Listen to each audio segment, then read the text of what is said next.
are welcome to another exciting moment in our study of anger management in marriage. In this particular video, I will be showing you negative ways people demonstrate anger in marriage.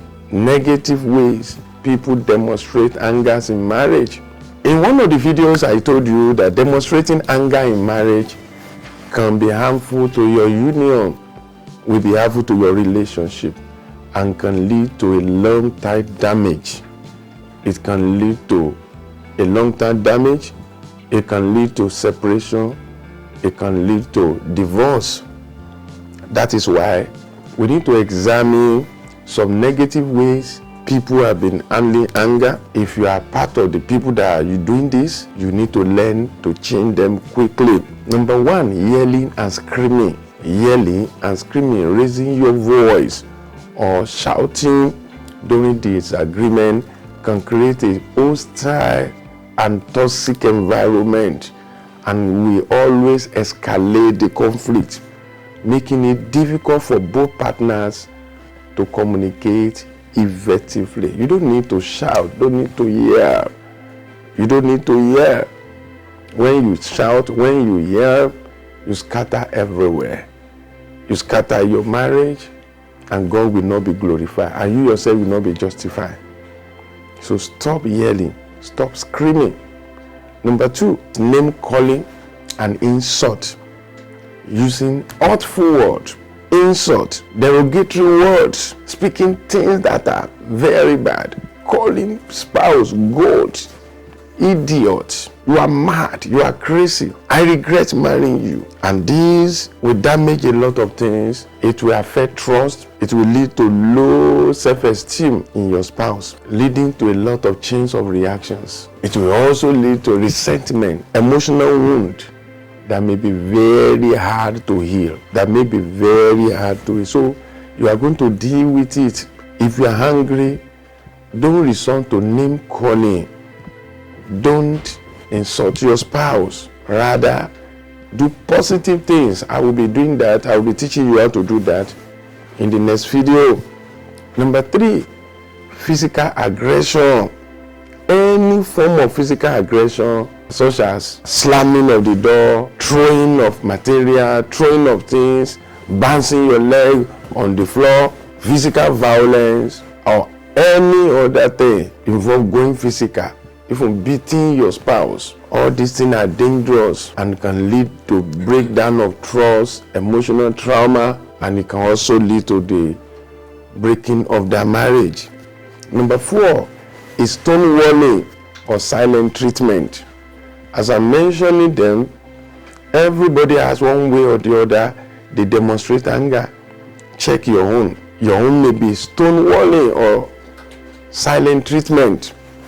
That is to say, completely shutting down, ignoring your partner or giving them the silent treatment in a way to express your hunger. People keep malice, people will ignore, people will just stonewall. You need to deal with this. You must never involve yourself in this kind of thing. It doesn't help your marriage. Another one is passive-aggressive behavior. Passive-aggressive behavior involves expressing anger indirectly, such as sarcasm, procrastination, subtle dig. This can create a lot of confusion and generate negative emotion, unresolved tension, leading to further misunderstanding. Some people will just be somewhere, some will be singing negative song, good song, they turn it around, or even they don't turn it around, they will just be singing good song. It was a good song when there was no conflict, but when you are singing it when there's conflict, it's sending wrong signal to your spouse. Wrong signal. We have people that use this as a passive aggressive behavior. Number six, blaming. Some people, they blame and accuse. So blaming and accusation, they blame all the blame on their spouse and their partner. They play the blame on their partner. They become defensive. They prevent productive dialogue. They prevent totally productive dialogue. Placing blame solely on your partner and making accusation without taking any responsibility is an irresponsible way to handle anger. And many people are fond of doing this. Number 7, bringing up past issues. This is very common. That's how you did in 1972. I remember in 1981. I remember in 1964. That's how you did when you were courting. They courted in 1954, and you are bringing out the issue now. Another one is threats, issuing threats. Some people will issue threat of divorce, threat of separation, threat of violence, threat of infidelity, threat of getting married to another person, and so on and so forth. This is very dangerous. Another way people express anger in their marriage is by giving ultimatums. They give ultimatum. If you don't do this, before this time, I will do this, I will do that. They issue ultimatum. Some people will use stress, some people will just give ultimatums. Then another one is withholding affection. Some people will withhold their affection. They punish their partner by withholding affection, by withholding intimacy or kindness as a response of anger. Some people, they will go on to escalate conflict. They will just escalate it. They will just overreacting to small issues. They will twist things around, and they will just scatter everywhere. And some other people, they report their spouse all around. They call people, they report, they shout, they call everybody, they call the children, they report their wife, their spouses to the children. Many people do this. And another thing people do is to withhold responsibilities. They withhold their responsibility. Things they're supposed to do, things they used to do, they stop doing it. Some women will stop cooking. Husband will stop giving money. They withhold responsibility. Some will stop sleeping with their husbands. They stop sleeping with their husbands. Many people will stop eating at home out of anger. All these are known to destroy marriage. Don't do it. I want you to watch this video again and check what you are doing. Watch it over and over again. It's your own stonewalling. It's your own passive aggression. It's your own blaming and accusation. Is it threat? Do you normally issue threats and ultimatums? Is it about withholding affection? Some will not even allow for reconciliation at all. They will block all avenue for reconciliation. They will refuse to sit down with their spouse on the round table. They will block it.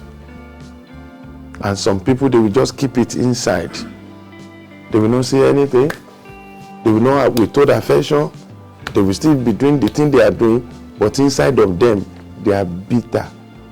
The day they will blow up, the other partner will be so shocked. It can be 5 years. It will be referring to what you did 10 years ago.